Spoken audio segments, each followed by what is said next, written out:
Ladies and gentlemen, good afternoon and welcome back to our channel once again. And it is my hope and prayer that this video is going to find you guys in good health. Personally, I am fine as you can see. Kisumu is fantastic. And maybe you could also let me know where you're watching the video from. The county or the country in case you are out of the republic. Ladies and gentlemen, Rigathi Gachagua yesterday held a meeting, 7-hour meeting, with Njuri Ncheke, the elders from the Meru community. That meeting, in my view, is significant politically speaking because we know that two things are very clear. Number one, Rigathi Gachagua is determined to succeed Uhuru Kenyatta as the next Mount Kenya kingpin. The other thing we also know is that Rigathi Gachagua is currently the Deputy President of the Republic of Kenya. And Rigathi Gachagua is also determined to be nominated again as the Deputy President of the Republic of Kenya in 2027, despite the fact that there's a feeling that William Ruto is either grooming Musalia Mudavadi or Ndindi Nyoro. Let me take you to what Rigathi Gachagua posted, because in this video, I want us to do a critical analysis about that 7-hour meeting. What were they discussing? Penye wazee haparibiki neno. Njuri Ncheke elders called on me this morning at my home in Nyeri to discuss their concerns and those of the Meru people, especially the conflict between their elected leaders, which has adversely affected service delivery in the county. Remember, Njuri Ncheke never believed in the leadership of Kawira because the Meru community are yet to believe, especially the older generation, on women leadership, and is proceeding after 7 hours of deep and extensive consultations. We have agreed on a strategy of bringing lasting peace in the county in the next few weeks. The elders, who have the full say on all matters in the community, have agreed to fully complement the government's effort in the eradication of illicit brews and drugs in the county. I want you to mark something here. The elders who have the final say on all matters in the community. In short, Rigathi Gachagua is telling everybody who cares that Njuri Ncheke has a say in everything that happens in the community. Ladies and gentlemen, I want us to do a critical analysis about the meeting, the objective. But before we do that, for those who are watching this channel for the first time, please, I want you guys to take a second or two, click that subscribe button so that next time we produce a video like this, YouTube will automatically notify you. And to the subscribers, I want to continue thanking you guys for your continued support. Because without that support, this channel cannot be where it is. Ladies and gentlemen, without any further ado, allow me to dive in.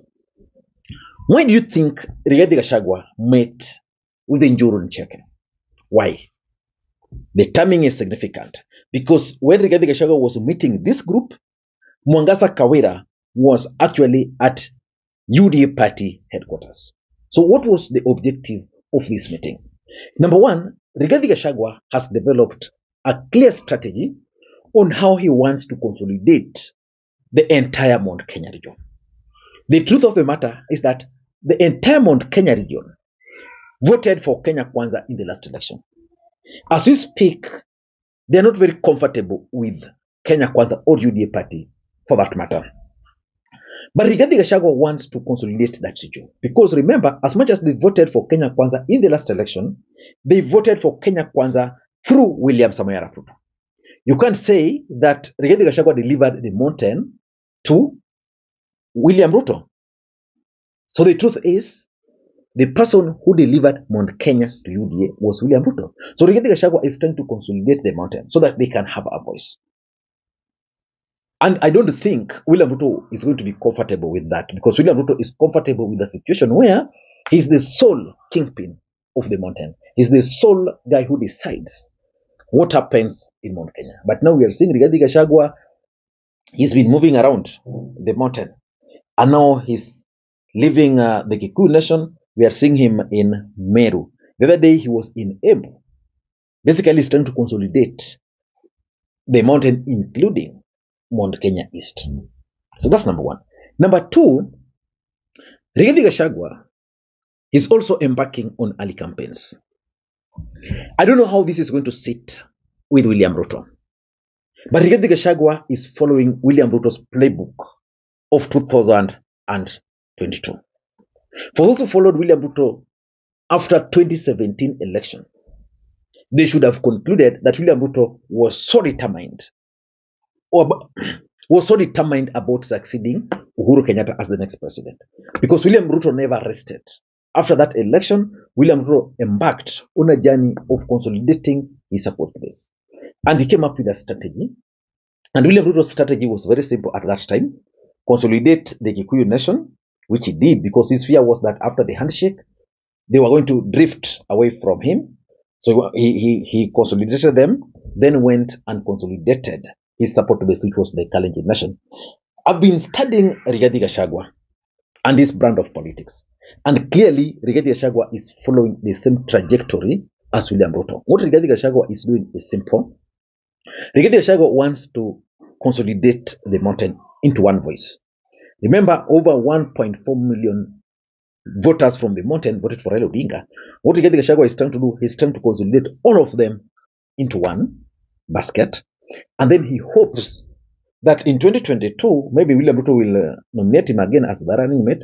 I mean, in 2027, William Ruto will nominate him again as the running mate. And even if that were not to happen, he'll be comfortable.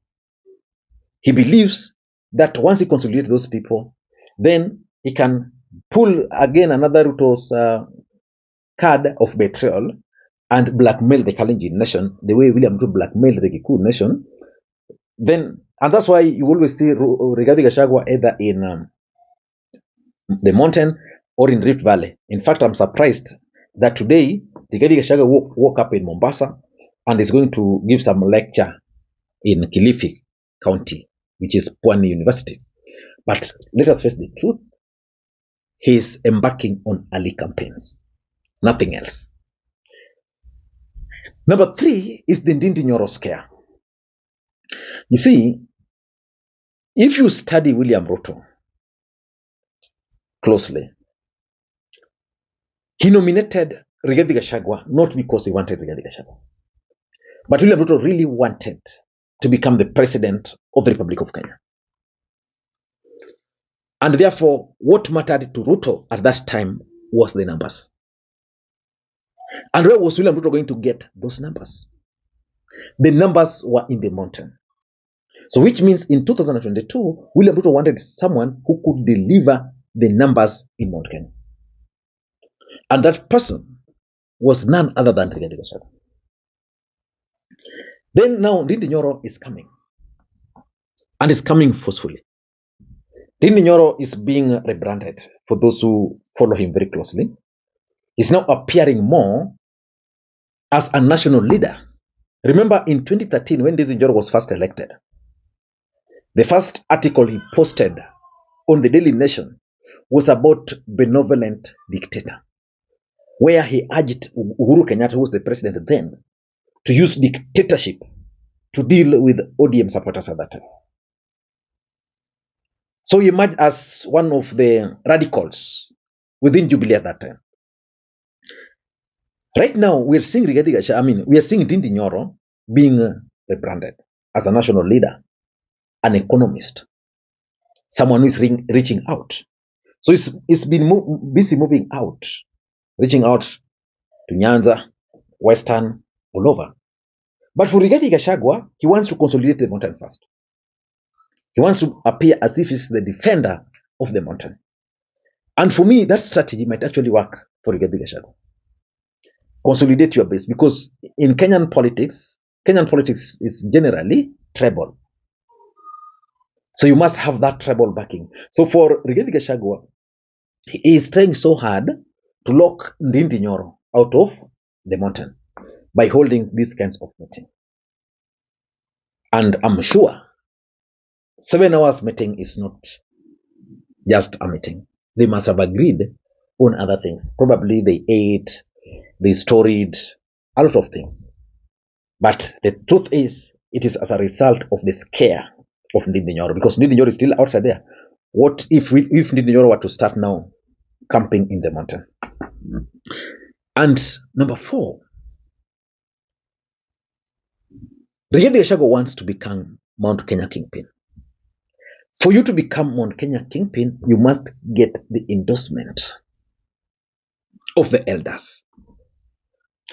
I don't know whether he has succeeded in securing the support of the Kikuyu Council of Elders, because I know they are normally divided. And of course, from my own understanding, the Njuri Ncheke from the Meru community actually endorsed him. That is the fact. So he wants to become the kingpin, and the support of the elders is significant for him. And lastly, there's also the Meru politics. And that's why I began this video by pointing out to you guys that while Njuri Ncheke were in Nyeri,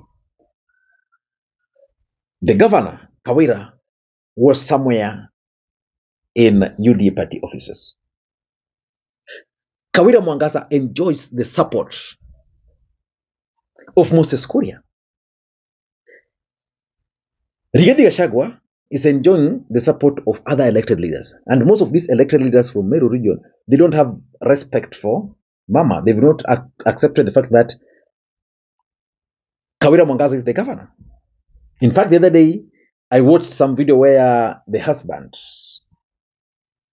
was asking, yani familia Mwangaza walikosea nini some Meru men. So the truth is, it's about the local Meru politics. I don't know what you think. That's my take. Until next time, this is Lee Makwiny. Bye-bye.